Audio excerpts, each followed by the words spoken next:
ค่ะกราบสวัสดีFCทั้งช่องของสงกรานต์นะคะมื้อนี้จะมีแนวทางตำล่าวของพบประสงค์ออกนามมาฝากในวันที่17สิงหาคม69เป็นวันจันทร์นี้นะคะมื้อวันที่14นั่นนะคะของเพิ่นกอดข้อกันอยู่ในตารางค่ะพี่น้องแล้วก็เลขวิ่งเพิ่นบ่พลาดนะคะ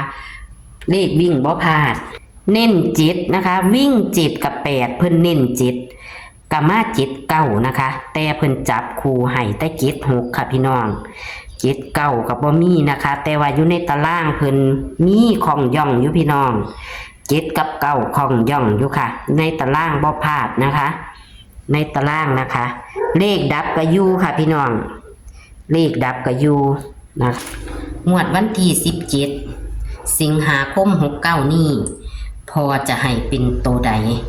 เฮามาไปรับชมรับฟังเสียงสัมภาษณ์ระหว่างแอดกับพอบ่ประสงค์ออกนามกันได้เลยค่ะฮัลโหล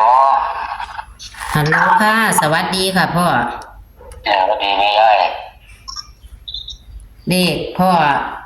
มาเข้าคักแท้เลขไทยพ่อคือว่าพ่อจับให้615คือมาจับ651เป็นตัวโตด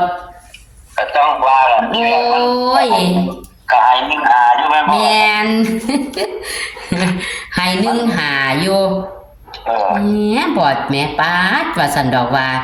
3ตัวโตดเลยตัวนี้แตก3ตัวโตดค่ะแม่นจับ615นี่โอ้ต้องป้าอยู่บ้านโทรมาผมก็ให้615แล้วเนาะเพิ่นโทรมายังบ่ส่งป้าดพ่อสุดยอดเลยพ่อก็วิ่ง0กับ1นี่แหละแม่คนสิบ่น้อยเพราะว่าเจ้าลงมาแม่มาหาข่อยเด้อว่าซั่นค่ะเขาได้บ่น้อยเลยซึ่งตัวนี้ซ้ำกันแล้วบัดนี้มีผู้โทรไปหาบ่หา1แม่นบ่กันแม่นค่ะเขาถึงบ่น้อยเขาโทรมาหาเมื่อวานดิหนูบันซื้อแต่7 1หาคักบ่มันบ่มีอยู่ในเพราะว่าแม่715เนี่ยโธ่ว่าบ่ได้มาเบิ่งมาเทียบใส่แม่พ่อหังพ่อแม่น้องพ่อแม่615 651คนสิบ่น้อยแล้วเขาว่าหนูโทรมาเจ้าจับไปโอ้ยบ่ทันได้จับดอกเลยบ่ต้องบอกว่านี่บอกเมียอยู่เด้เจ้าไปซื้อแล้วเฒ่าบอกเมียอยู่นี่พาไปซื้อที่ร้านไปได้พรได้บ่บัดนี้พ่อได้เนาะยายได้เฮ็ดจังไดเนาะได้ฮอด3ตัวแล้ว3ตัวแม่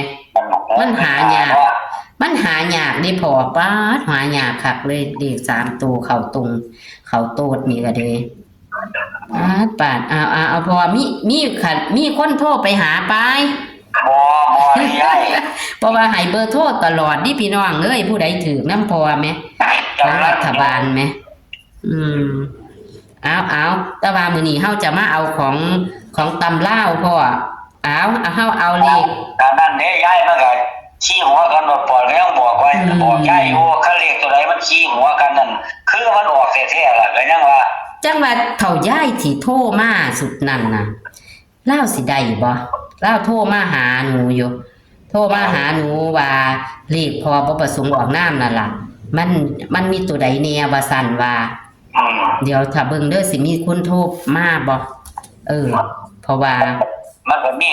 04ขี้หัวกันกับ15แล้วแม่นนั่นล่ะค่ะพ่อเอาของเฮาเลยเอาอันนี้ต่อเลยของตำลาวเฮาก็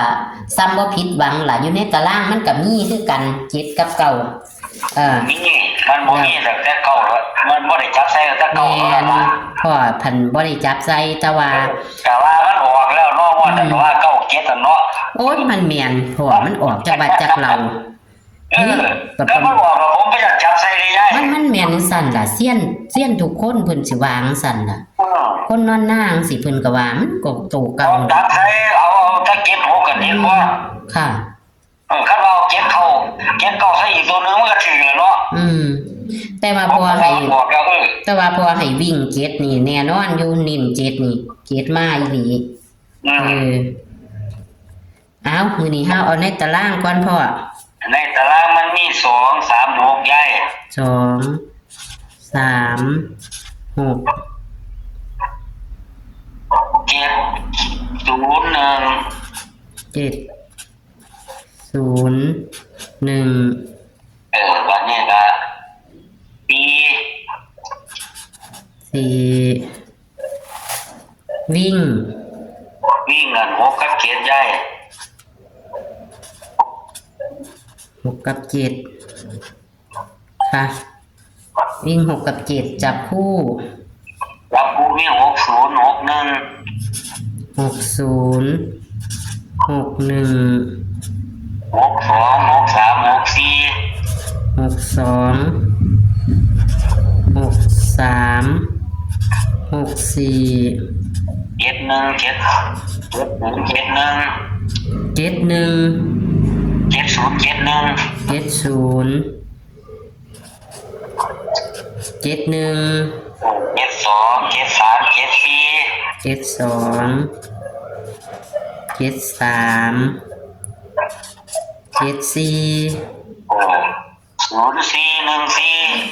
71 ครับเลข3ตัวมีบ่พอมื้อนี้โอ้ของนี่บ่มีเนาะลืมข้าวของนี่บ่ค่อยเฮ็ดดอก ค่ะบ่เป็นหยัง รัฐบาลไทยจับอายุค่ะมีแต่ตัวกันเบิ้นกับเลขดับเนาะแม่นเลขดับพ่อเลขดับมัน8 9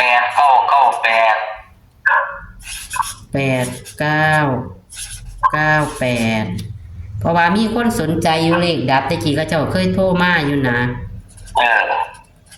เลขดับมันบ่ค่อยเข้าดอกโดนอีหลีแล้วมันสิจังสิมาขายเฮาแม่นคือจังหวัดนั่นเนาะดวงจำได้อยู่80นั่นน่ะการเบิ้นมีบ่พ่อมื้อนี้การเบิ้นเอานี่เด้อ0011เด้อ0011ค่ะ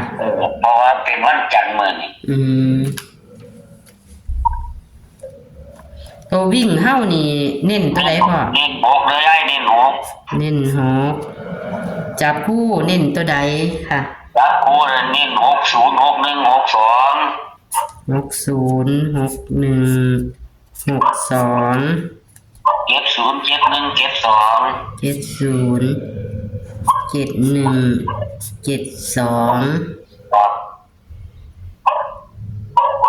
ค่ะเบิ่งได้สิทวนพ่อมีจะทวนเลขวิ่งมี6มี7เน้นที่6เนาะค่ะบนล่างจับคู่60 61 62 63 64 70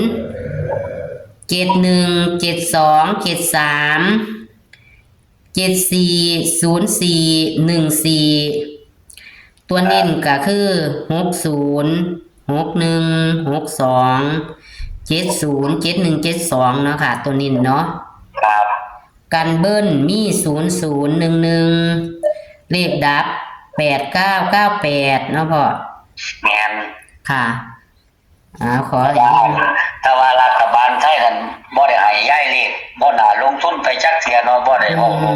ค่ะเลขบ่น่าลงทุนก็ทุกงวดก็บ่เข้าเลข8ว่าระดับ8กับ9แม่บัดนี้เอาเด้อพ่อบัดนี้เนาะเขาสิได้ตัดออกตัวใดที่เขาเจ้าซื้อเลขบ่น่าลงทุนบ่ค่อยเข้าดอกเพราะว่ากันจักเที่ยค่ะเดี๋ยวสิถามเอาหนูก็บ่ได้ถามคือกันแม่นก็บ่ได้ถามมีแต่เว้ากันแนวอื่นก็เลยบ่ได้ถามหลายเด็กซี่ก็สิใครรอก็สิได้ยินบอกอยู่ดอกรัฐบาลไทยเนาะแม่นคันบ่ซื้อก็คือว่าบ่ซื้อแล้วล่ะยายคนบ่มีดวงจังว่ามันเป็นน้ำดวงน้ำอยู่ดอกพ่อคันบ่แม่นอยู่ดิบัดยามสิบ่ถือกันต้นปั๊บใส่รถแม่นตัวคันคนบ่มีดวงมันจะเป็นแบบนั้นล่ะแม่นแต่น่าสิซื้อได้ยี่ยักยี่ย้อนนะสิซื้อเฮาบ่ซื้อน่ะแม่นั่นล่ะมันเรียกว่าฮ้อนน้ำก้นเด้อบัดนี้ค่ะแม่นอีหลีค่ะก็ขอบคุณพ่อค่ะที่ให้แนวทางค่ะแล้วก็โสดคนนั้นอีกโสดคนนั้นค่ะ ขอบคุณค่ะสวัสดีค่ะพ่อสวัสดีไอ้ตัวเลขแนวทางพ่อเนาะเลขอยู่ในตารางเพิ่นบ่ผิดหวังเด้อพี่น้อง7กับ9ของย่องอยู่ลากลงมาใส่กันจะเป็น7 9ตรงแต่ว่าพอบ่จับให้นะคะเพราะว่าโตเก่าพี่น้องเอ้ยออกแล้วไว้จักเทียแล้วเนาะแต่ว่าเพิ่นให้วิ่ง7กับมา7 9นะคะเพิ่นเน้นซ้ำ7พี่น้องสายวิ่งสายแลนบ่พลาดค่ะของพอนะคะนี่เด้อค่ะไล่กระจาอยู่คือมันพับบ่ได้ค่ะหนังสือพี่น้องก็เลยได้แบบนี้เบิ่งข้างทางวันที่17เด้อค่ะพี่น้องนี่ล่ะค่ะเลขเพิ่นก็มีจังสี่นะคะแคปหน้าจอค่ะพี่น้องแคปหน้าจอวิ่ง6นะคะ